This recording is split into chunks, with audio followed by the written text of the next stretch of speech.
Tu le sais, sur cette chaîne, on aborde souvent le sujet des foncières immobilières cotées qu'on appelle également REITs pour Real Estate Investment Trust. Ces foncières cotées, elles offrent généralement des dividendes élevés.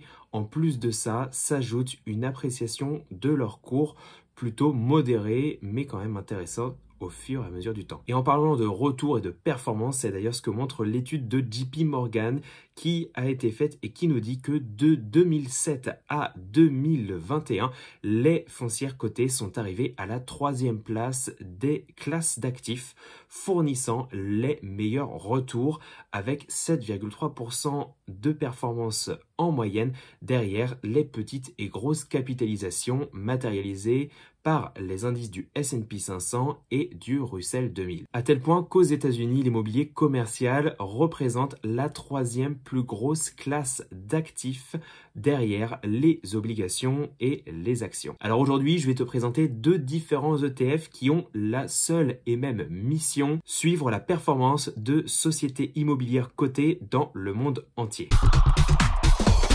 Les 2 ETF dont on va parler, eh bien, ils suivent le même indice. Cet indice, il s'appelle le FTSE EPRA Nareit Develop. Et si tu sais pas ce qui se cache derrière ce nom un petit peu barbare, eh ben, c'est tout à fait normal, t'inquiète pas, je vais te le présenter tout de suite. EPRA, en fait, c'est très simple, c'est un acronyme EPRA. C'est en fait l'association de l'immobilier public en Europe, dont le but est de promouvoir et de développer et de représenter le secteur de l'immobilier public européen. Et Nareit, en fait, c'est un petit peu la même chose, hein. Tu sais, Nareit, eh bien, National Association for Real Estate Investment Trust, magnifique accent, eh bien, c'est la voix représentative mondiale des sociétés immobilières cotées qui s'intéressent au marché immobilier et financier américain. Cet indice va donc suivre la performance des sociétés immobilières cotées dans le monde entier. Au total, l'indice compte 481 entreprises constituantes.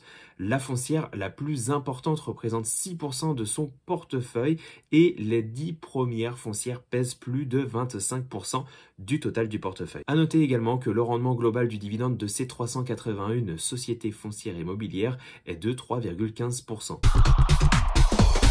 Si on regarde maintenant en termes de répartition géographique de cet indice, eh bien, il est assez diversifié, mais tu vas le voir, il est fortement présent aux États-Unis, ce qui fait sens. Alors parmi les pays les plus représentés, on va compter les États-Unis avec 61%, le Japon avec 9,15%, le Royaume-Uni avec 4,80%, Hong Kong avec 4,53%, et puis ensuite on a l'Australie, Singapour, l'Allemagne et enfin le Canada avec 3,01%. Et nous, Cocorico, côté français, eh bien on est sous la barre des 0,96%. Tu le sais peut-être si tu as vu mes précédentes vidéos sur l'immobilier coté. En immobilier, il y a plusieurs sous-secteurs. On parle souvent du secteur de l'immobilier, mais en fait, c'est pas vraiment très précis. Il y a des sous-secteurs et même des sous-sous-secteurs. Il y a différents types de sous-secteurs, environ 12 sous-secteurs si je me trompe pas. Ça passe de l'immobilier de bureau à de l'immobilier d'habitation traditionnel, mais aussi tout ce qui va être centre de données ou encore des soins médicaux. Et la bonne nouvelle, c'est que notre indice, eh bien, il ne va pas être seulement investi dans un sous-secteur, mais il va véritablement avoir une pluralité de sous-secteurs qui va être représenté dedans. Les sous-secteurs les plus importants de cet indice sont les suivants.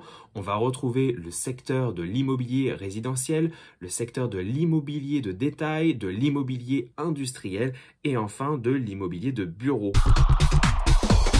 Alors si on regarde maintenant les 10 plus grosses entreprises qui constituent la plus grosse part du portefeuille, eh bien on a un quasiment grand chelem de la part des États-Unis, des entreprises américaines, mais on a une entreprise immobilière allemande qui vient quasiment clôturer ce classement. Alors on va y retrouver l'entreprise américaine Prologis qui est une des plus grosses foncières au monde dans le secteur de l'industrie.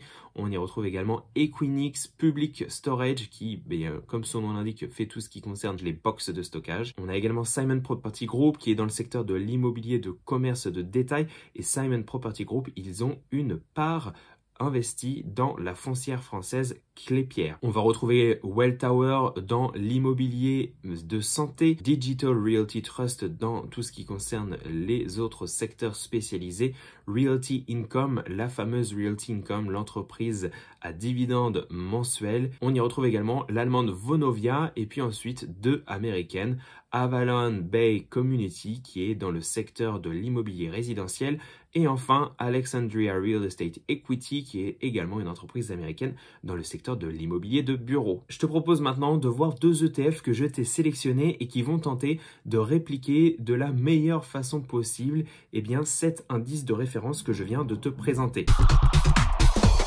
À ma gauche, tu retrouveras l'ETF de HSBC et à ma droite, tu retrouveras l'ETF du français Amundi. L'ETF de HSBC a été créé en juin 2011 alors que celui de Amundi a été créé plus de 5 ans plus tard en novembre 2016.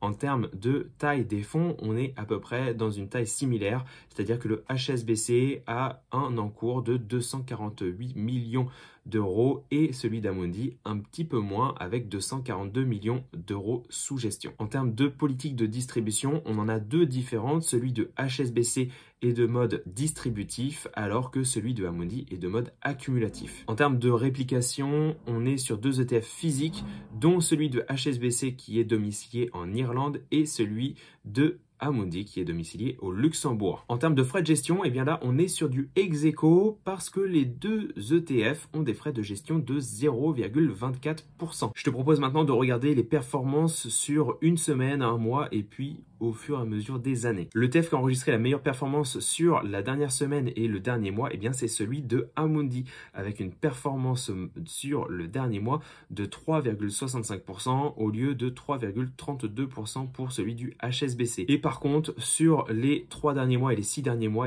c'est celui de HSBC qui a le mieux performé avec une performance sur les derniers 6 mois de plus 8,74% comparé à plus 8,56% pour celui de Amundi. Et c'est le même constat pour la performance sur l'année passée et également sur les 3 dernières années et les 5 dernières années, à savoir que celui de HSBC a enregistré une performance positive de plus de 32,60% sur les 5 dernières années. Et par contre, celui de Amundi a enregistré une performance en deçà de celui de HSBC, un peu plus de 1,40% de différence avec celui de HSBC. Et alors que le S&P 500 depuis le début de l'année 2022 enregistre une performance négative de moins 7,20% à l'heure actuelle, ces deux ETF enregistrent une performance positive. Alors pas de grand chose, mais quand même ça mérite d'être noté. On enregistre une performance de plus 0,48 du côté de l'ETF de HSBC et de plus 0,93% pour celui du côté de Amundi. Pas grand chose, mais quand même ça a résisté un petit peu mieux que le S&P 500.